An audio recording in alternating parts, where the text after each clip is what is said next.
Obrigada. Eu vou receber agora o Dr. Gabriel, que é juiz de direito no estado de São Paulo, ainda continua assim, e é um dos escritores desse livro, que eu recomendo para todo mundo.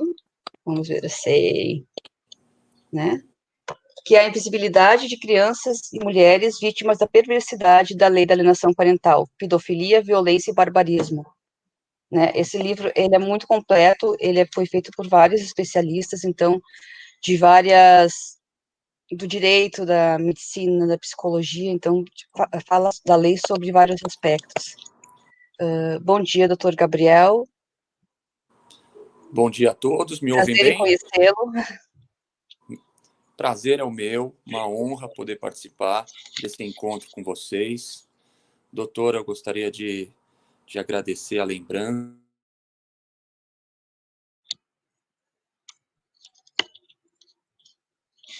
Menção aqui a doutora Ana Iancarelli, que fez o contato comigo e me convidou. E, para mim, realmente, eu reitero, é uma honra participar.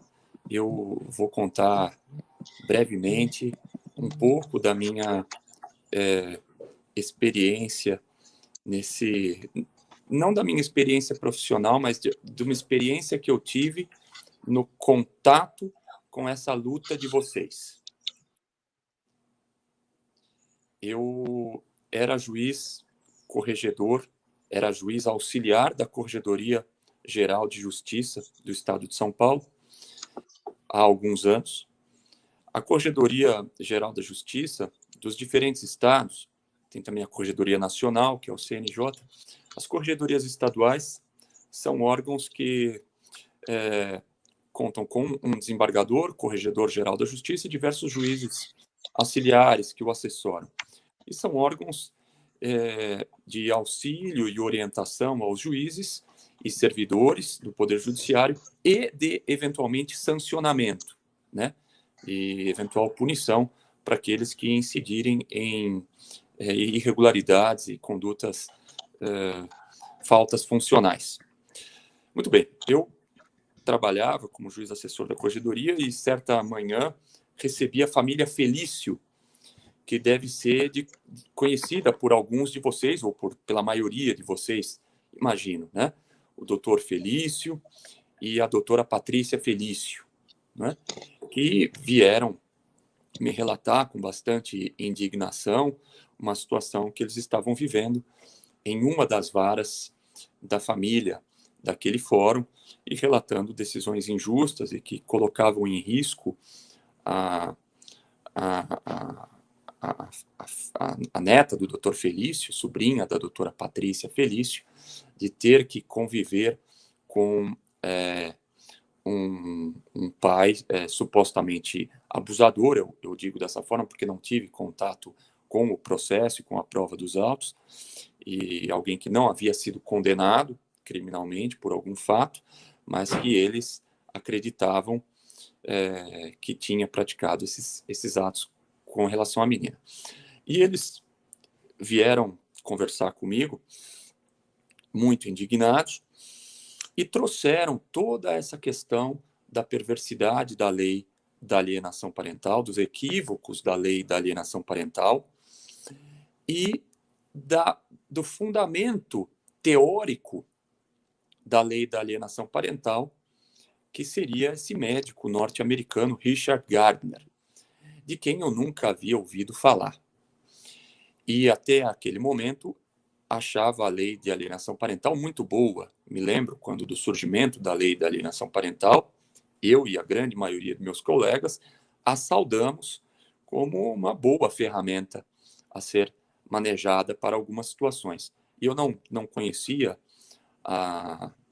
nem Gardner, nem a origem da lei e de seus trâmites legislativos e de seus defensores. Muito bem. E à medida que eles contavam a história desse Gardner, aquilo tudo ia soando para mim de forma bastante estranha, né? Como o palestrante anterior mencionou, falavam-se absurdos desse Gardner, e aquilo tudo soou a mim, naquele momento, como teoria da conspiração, né? Alguma coisa muito estranha de uma família que não estava simplesmente aceitando uma decisão judicial que deveria ser atacada pelos meios jurídicos existentes, pelos recursos que a lei prevê, até em abundância. Mas eles não desistiam, e aquela perseverança me chamou a atenção. Eles vieram mais uma vez, 2, 3 vezes, e me deram um livro do Richard Gardner. Me deram um livro do Richard Gardner, original, em inglês, o qual eu li. E constatei aquele absurdo, e pesquisei na internet a respeito daquilo, e vi a verdade do que aquela família de militantes, de ativistas, me trazia, né? De realmente uma lei que tinha como substrato teórico uma teoria furada, uma teoria não comprovada cientificamente e que, por sua vez, tinha sido elaborada primordialmente por um homem, no meu entender, pelo que fiz da leitura daquele, por um homem doente e que era extremamente leniente com os pedófilos e com a pedofilia, né? E com todo tipo de perversão sexual. Eu peço licença, não sei se já foi citado aqui, eu estava em um outro evento nesse mesmo minuto e pude entrar apenas agora. Mas eu tomei a liberdade de separar aqui alguns trechos de Gardner, imagino que todos conheçam, mas acredito que o vídeo vai ser exibido também para outras pessoas que podem nunca ter tido contato com esse autor. A tradução é livre, direta, feita por mim, não é uma tradução juramentada, não o livro que a família Felício me deu, do Gardner, não tem tradução em português, então uma tradução realizada por mim, mas acredito bastante fiel. Eu sou fluente em inglês e traduzi da seguinte forma os textos que li, os trechos que li de Gardner, e vou citar aqui. Tradução literal deste autor, tá? Não tem acréscimos de minha parte. Vejam o quanto este homem parece ser condescendente e simpático à pedofilia e aos pedófilos. Isso realmente me saltou aos olhos. Aspas, citação de Gardner. É por causa da reação exagerada de nossa sociedade que as crianças sofrem. Se nossa sociedade não exagerasse na reação, é muito menos provável que as crianças sofreriam, especialmente se o encontro sexual não for forçado, sádico ou bruto. Citação de Gardner, o livro True and False Accusations of Child Sex Abuse, página 595.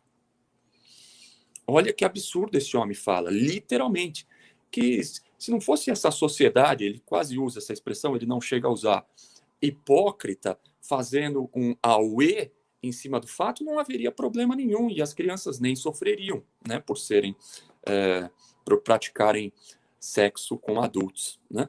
Uma outra citação de Gardner que me chama a atenção.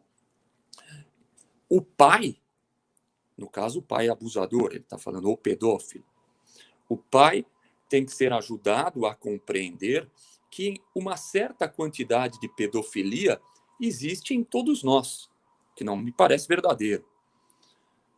Ele tem que ser ajudado a entender que a pedofilia foi considerada a regra para a vasta maioria dos indivíduos na história do mundo, o que também não me parece verdadeiro. Ele tem que ser ajudado a entender que mesmo hoje, o livro é do final da década de 70, início da década de 80, mesmo hoje, a pedofilia é uma prática disseminada e aceita por bilhões de pessoas. Isso é um absurdo, é uma mentira completa. Ele tem que entender que na nossa civilização ocidental, isso me chama a atenção, na nossa civilização ocidental, temos uma atitude especialmente punitiva e moralista contra a pedofilia.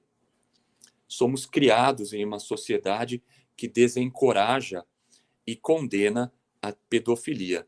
Citação literal de Gardner também, no True and False Accusations of Child Sex Abuse, 1992, página 593. Página 593, desculpe. 1992, não início da década de 80, de 90. Essas frases absurdas, e aí me chama a atenção ele ter mencionado a hipocrisia da nossa civilização ocidental, moralista, e que não aceita os valores da civilização ocidental, que não aceitam a pedofilia, e nós somos educados desde criança a condená-las. A pergunta que eu fiz quando li isso foi, mas como que uma pessoa escreve algo desse tipo, e isso que ele escreve não é imediatamente rechaçado, isso que ele escreve não é imediatamente condenado pelos próprios pares?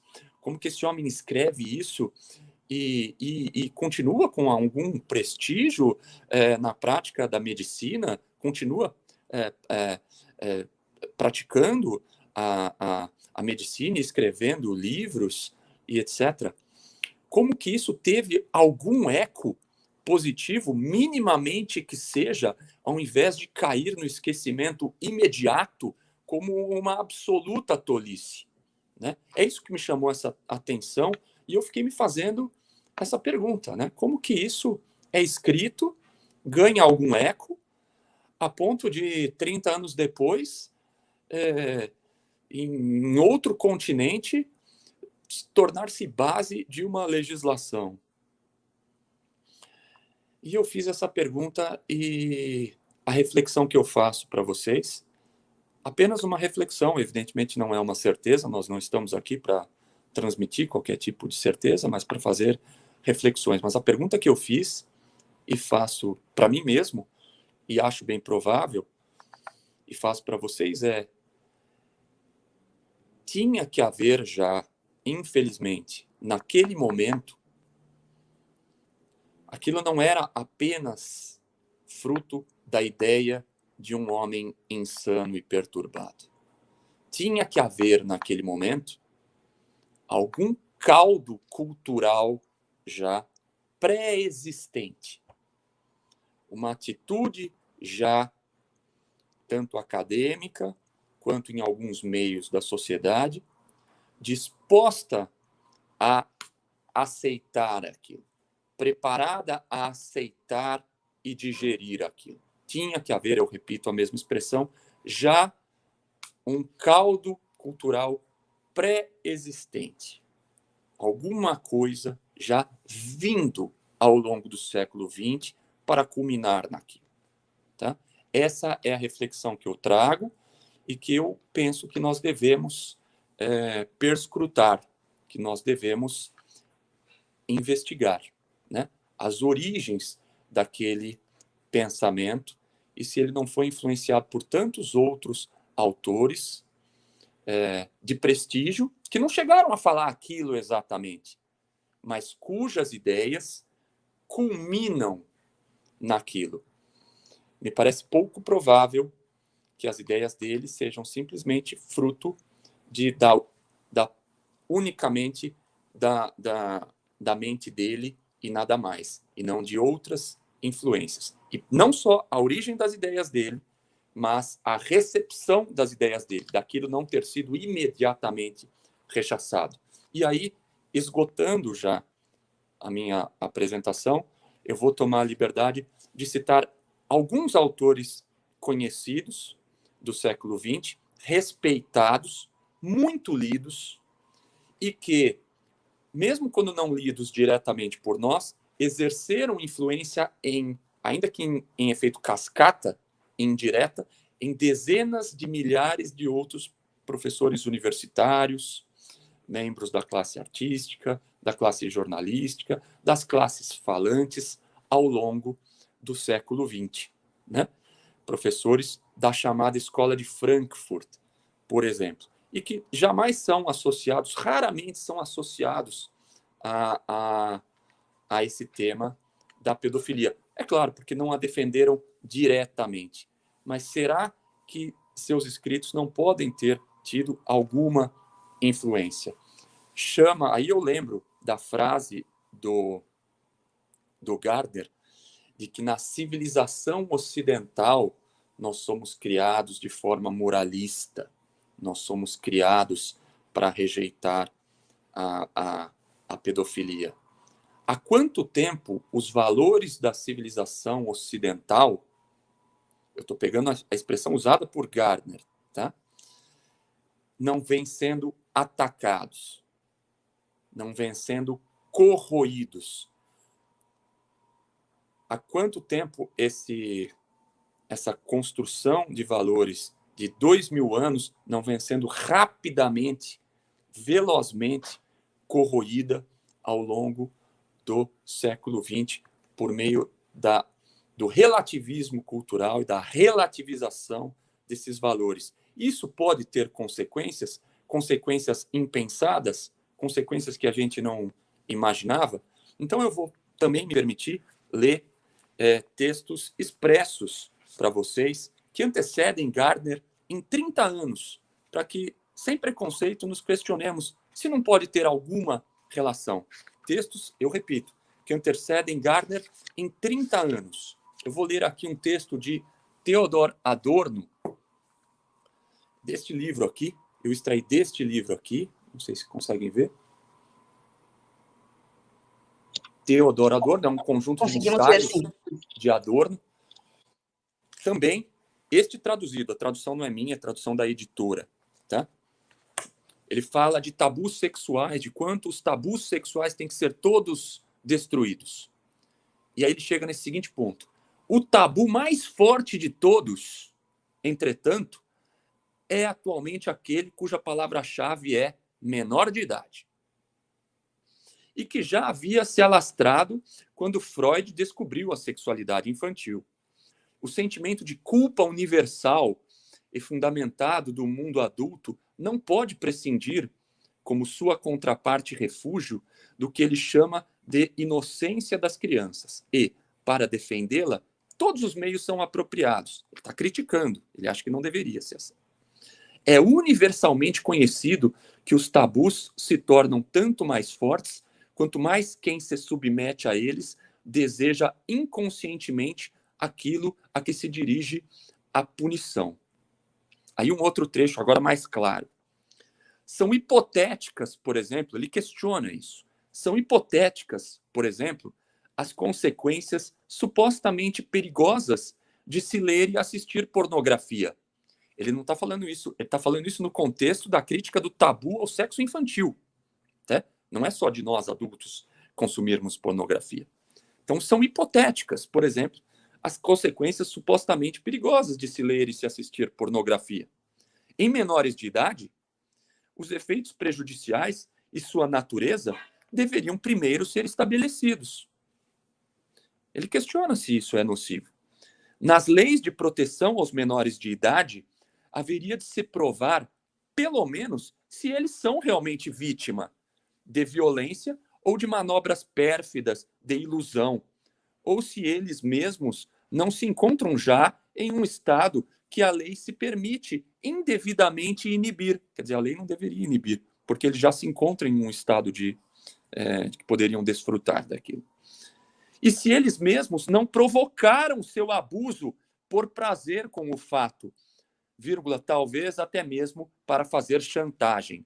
Isso é citação expressa, tá, desse texto de Adorno, Ensaios sobre Psicologia Social e Psicanálise, Unesp, 2015, páginas 2014, 2016 e 2017. Tá? Mais adiante, nesse mesmo texto, ele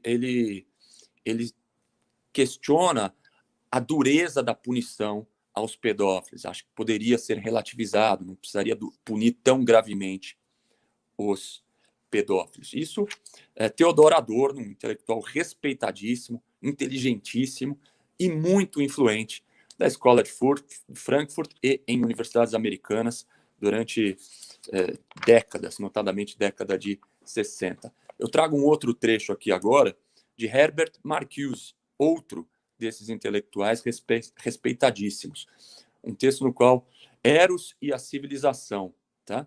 Página 38, editora LTC, no qual ele, ao longo de todo o livro, fundamentalmente, faz um elogio às perversões sexuais e ao sexo descompromissado.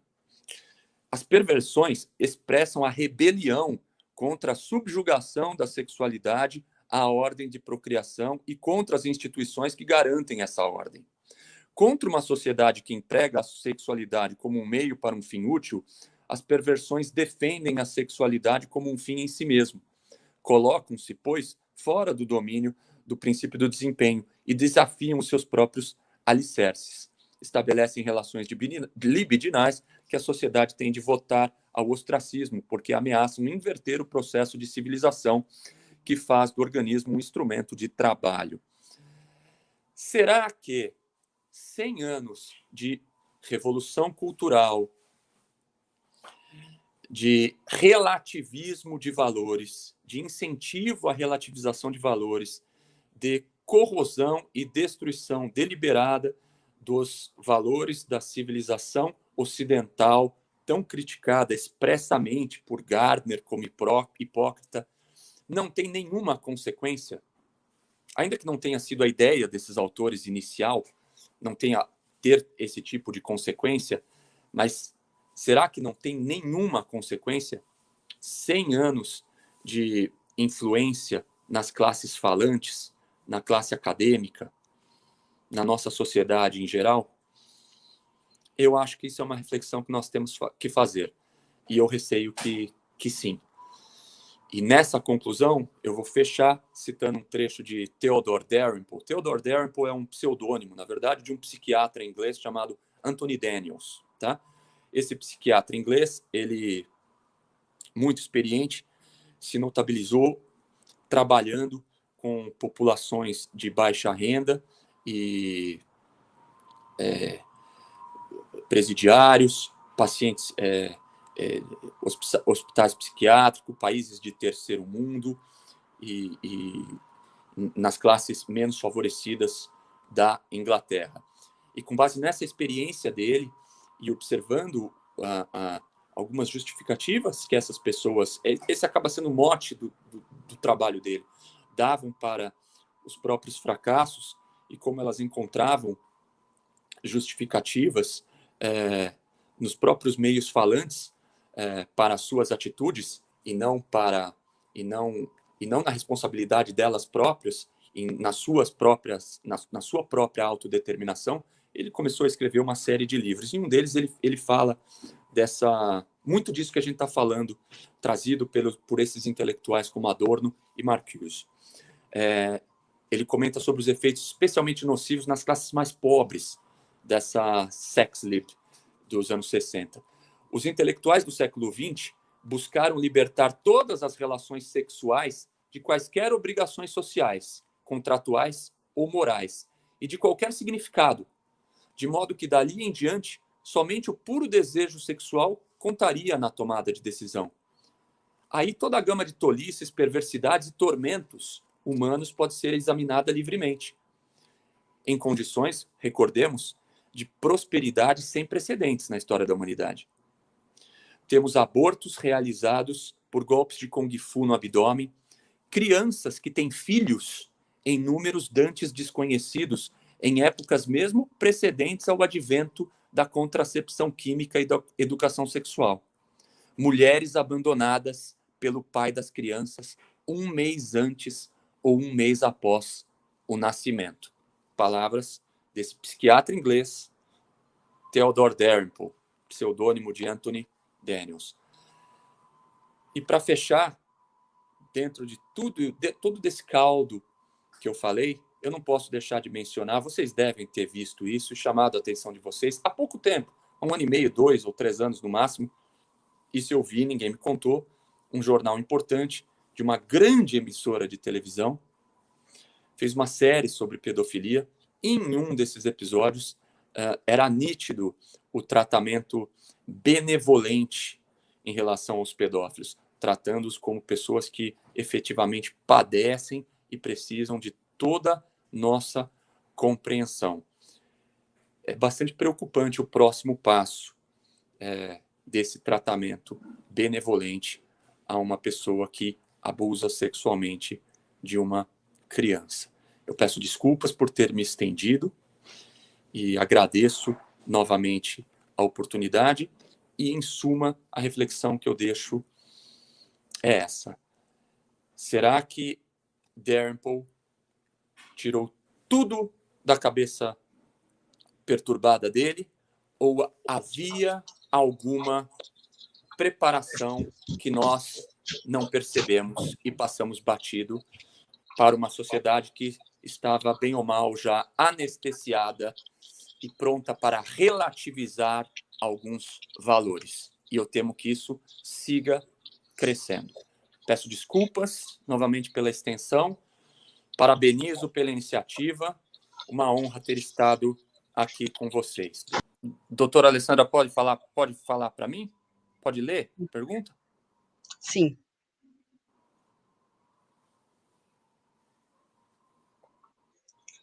Aqui uma pergunta de umas outras... Ali, já tem uma tela. Essa é fácil, Cláudio. Estou vendo. Essa é fácil, não tem por onde. Tem que procurar a delegacia de polícia. Procurar a delegacia de polícia. Ou, se não se sentir à vontade, o Ministério Público, a promotoria local.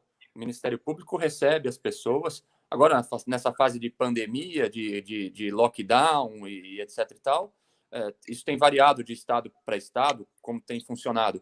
Mas, numa situação ordinária, os promotores podem ser procurados, promotores e promotoras de justiça podem ser procurados e para tratamento direto ali, para conversar com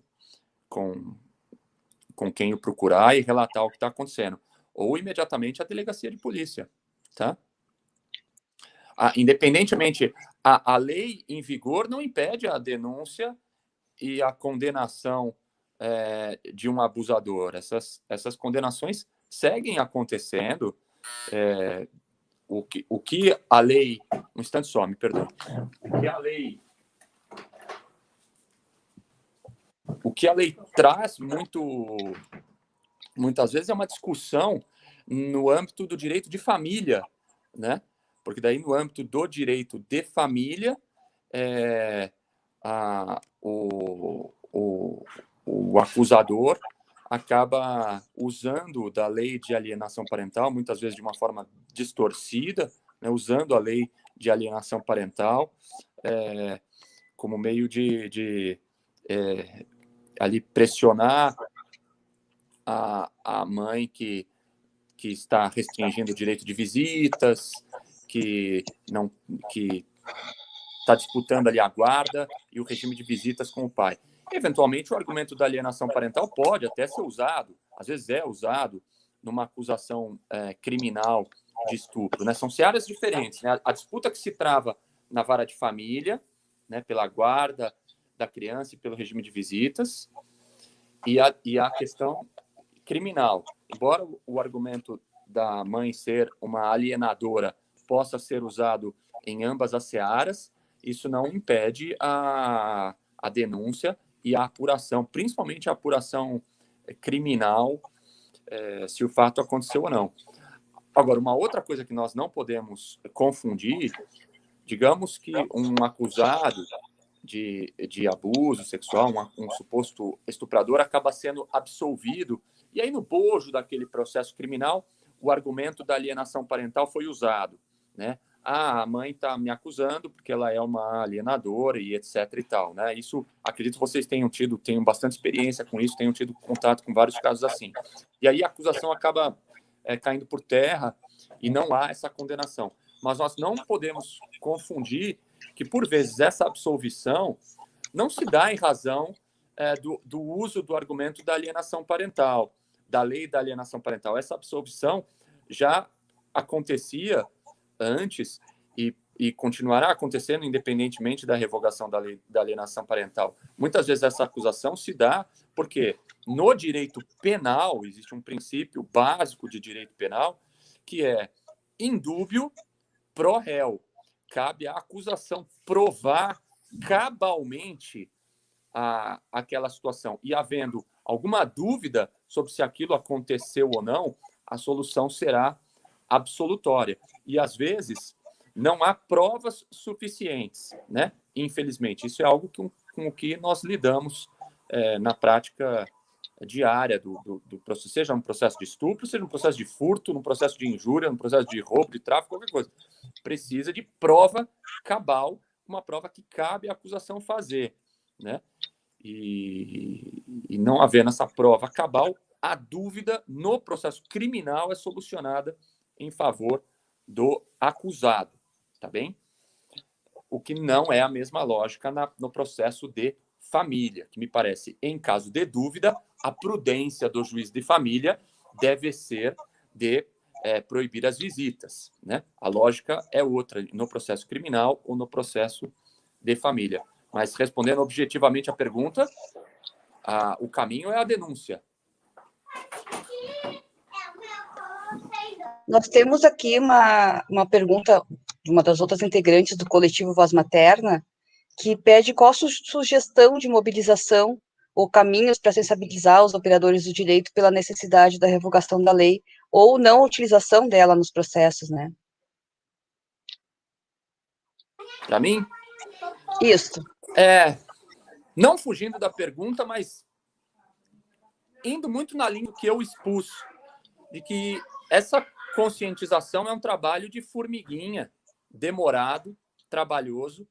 Nós aqui colocamos a nossa opinião de que essa relativização de valores e essa atmosfera aceitando esse tipo de situação ou relativizando a gravidade desse tipo de situação vem sendo construída por décadas e décadas, diferentes autores em diferentes países. Então, esse trabalho, quem sou eu para vocês, como militantes dessa causa, tem muito mais experiência e condição de traçar o caminho das próprias ações do que nós que estamos de fora. Essa conscientização, ela é devagar mesmo, ela é gradativa, ela é paulatina, mas ela vem sendo bem feita por vocês. Agora, ela não acontecerá de uma hora para outra, da mesma forma que o outro lado não conseguiu os resultados de uma hora para outra, não é? E não só os operadores do direito precisam ser conscientizados, mas os operadores do direito muitas vezes tomam decisões baseados, nesses casos de família, em laudos psicossociais. Laudo da psicóloga e laudo do assistente social, né? Esses profissionais também precisam ter contato com esse histórico, com Gardner, e tomar conhecimento disso, que tem muitos que me parece também não conhecem, né? O juiz, a juíza de direito, muitas vezes, eles se pautam na tomada de decisão por um laudo de um profissional que ele confia, especializado, que tem uma expertise que ele não tem, que é o psicólogo, né? Que é a psicóloga, que é a assistente social. E então, a conscientização desses grupos também é muito importante.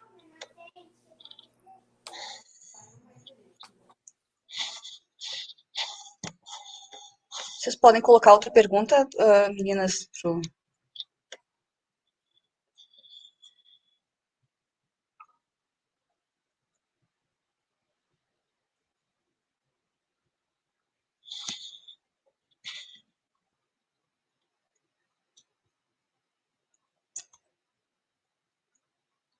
Eu vou lhe pedir, doutor Gabriel, que após a próxima pergunta, o senhor já faça suas considerações finais, se você achar necessário.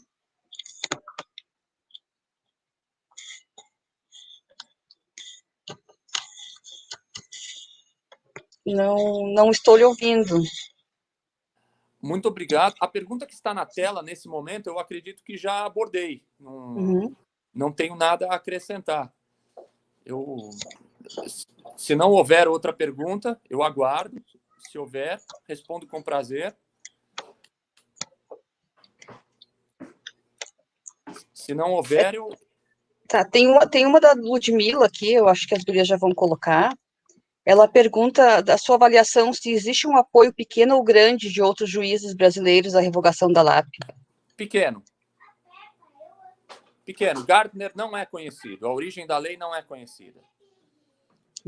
A origem dessas teorias todas, de Gardner e etc., e outros, para resumir, não é conhecida. Você pode seguir as suas considerações, então. Eu agradeço o convite, uma honra ter participado. Eu parabenizo vocês pelo trabalho incessante que vocês fazem, essa luta ingrata, difícil, pela qual vocês passam. Agradeço o Tomás Chiaverini. Pronunciei corretamente seu nome, Tomás? Benedito É dos raro, Santos. hein? Hã?